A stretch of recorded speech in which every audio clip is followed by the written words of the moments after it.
Welcome everybody to a special Formula 1 video. I'm SamuraiT-X and I'm ready to do the classic cars. And of course, if you've already seen the title, you already know what car I'm going to drive. And man, do I love this touch of the F1 2020, then the classic cars and then the F2 cars. So yes, we're going to be driving the Jordan 1991 car. And why is that? Because this was Michael Schumacher's first car, with the green livery of 7-Up and Island, so it was green for that specific reason. It looks like a nice car. And here's a quick history lesson before we even do that. Yes, I would like to apply the race suit for this car. So, 1991 was the year Michael Schumacher made his debut in Spa-Francorchamps in Belgium. We won't be racing on that track because I'm very rusty, but we will pick another track. But here's the history lesson to why Michael Schumacher made his debut. So in 1991, Bertrand Gachot actually got a prison sentence after getting an altercation with a cab driver in London. So he had to serve a 2-month prison sentence. So that made Michael Schumacher make his F1 debut in Belgium in 1991, thanks to Eddie Jordan. But yes, we're going to race around Monza. And everything shall stay the same, but I'm going to make the lap shorter. What I'm also going to do is review the car and how I drive it before... yeah, I'm going to review it after the race. So the commentary is going to be off for this whole race, and I'll give my review near the end. But yes, that was your history lesson about Bertrand Gachot being given a prison sentence for 2 months, and that led to Michael Schumacher replacing him. He did retire in lap 1 before he could even complete it because he had a clutch issue. So yeah, he qualified 7th but couldn't race anymore.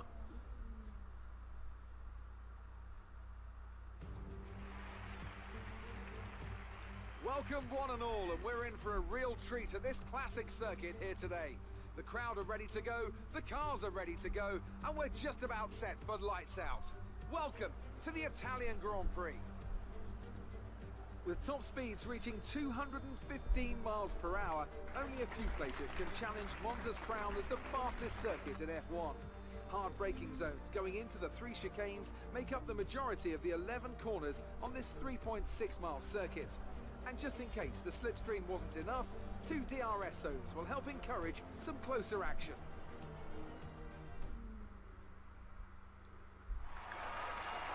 Ah, look at that nostalgic car.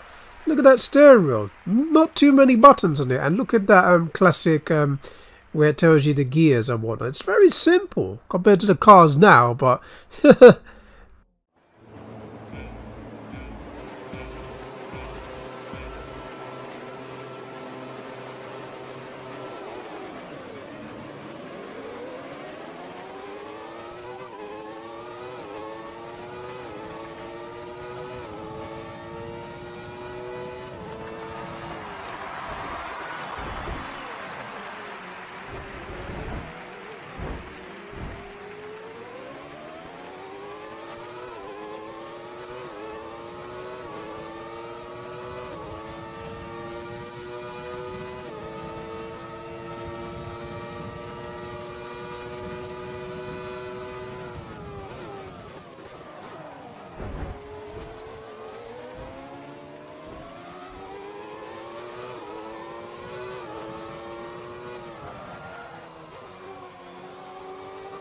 That's a good start. Keep it up.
keep on him. He might make a mistake.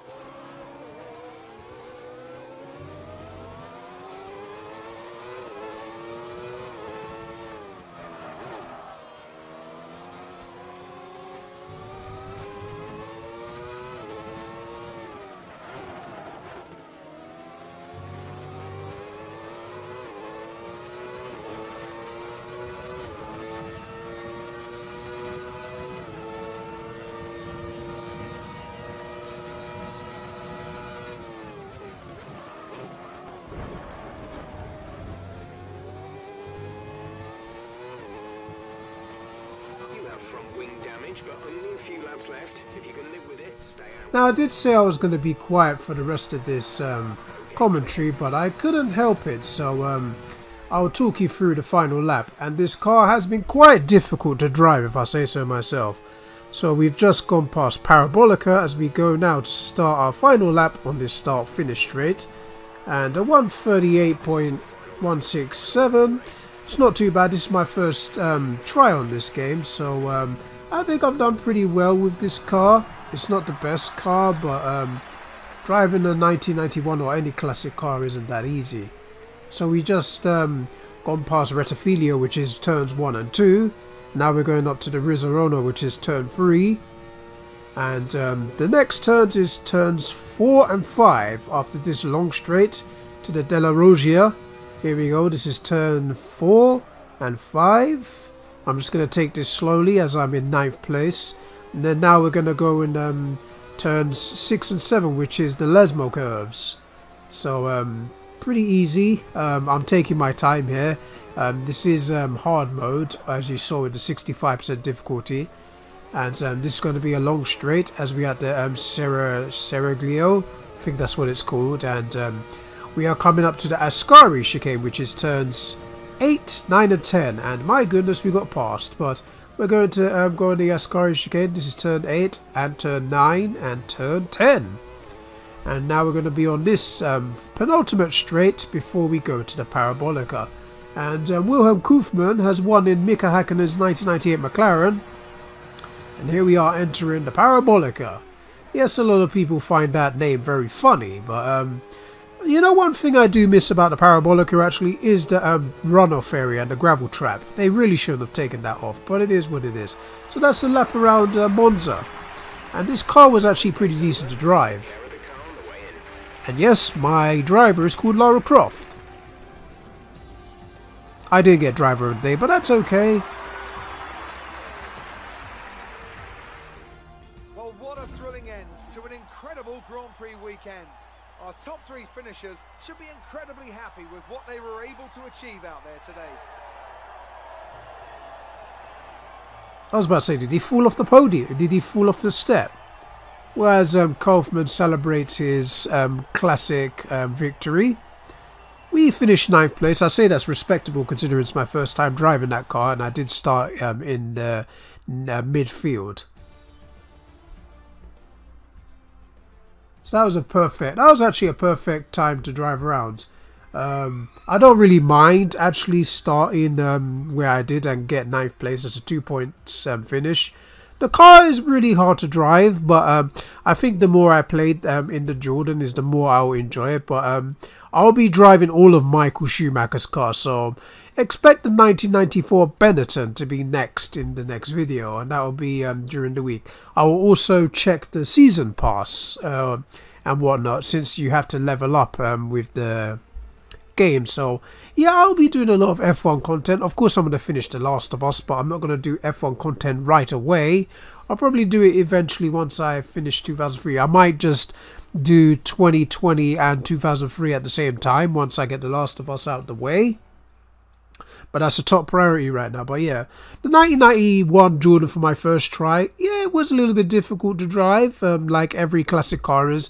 Apart from the more modern ones, which is the 2009 Braun, 2008 McLaren, 2007 Ferrari. Those aren't really that difficult to drive. I did drive the 2004 Ferrari in the previous game, so yeah, I do have some experience in that. But in terms of the 1991 Jordan, the older cars are much harder to drive until you get used to them. But I do drive the classic cars to get used to the game. as well. So yeah, I enjoyed that in my first playthrough and my first lap around, my first few laps, should I say, around the Italian Grand Prix. I would have done it in Belgium, but I'm not really that good at that track, so I chose Monza. Very simple. But yeah, that was Michael Schumacher's first car. Like I said, Bertrand Gachot got a prison sentence for 2 months after getting an altercation with a taxi driver in London. So Jordan was in the news for that specific reason. And they brought in 7-time world champion. Well, he wasn't a 7-time world champion then, he was just a young kid. Michael Schumacher. And who would have thought a young Michael Schumacher would have succeeded? Well, the writing was on the wall. He qualified 7th, which was amazing for Jordan, because it was their debut season. And his race didn't really go that well, because he had a good start, but then his clutch failed him, so he couldn't even complete the first lap. So that was Michael Schumacher's debut in 1991. He would later go on to sign for Benetton for the 1992 season after I think there was a contract dispute between Jordan and Benetton, but he had this release clause on his contract, I believe, that made him go to Benetton. What a step up that was, and 1992 is where you really saw Schumacher flourish. He debuted in 1991 in Belgium, and 1992 in Belgium he actually won his first race. So you should have known the writing was on the wall, and Michael Schumacher was such a talented driver. His accolades do speak for itself. Yes, people would say Barrichello helped him and whatnot, but you can't say that to all of his wins. All of his wins were legit. The man's a legend. But yes, we will be speaking of driving Michael Schumacher's next car. It will be the 1994 Benetton within this week. So I'll see you guys then. Later.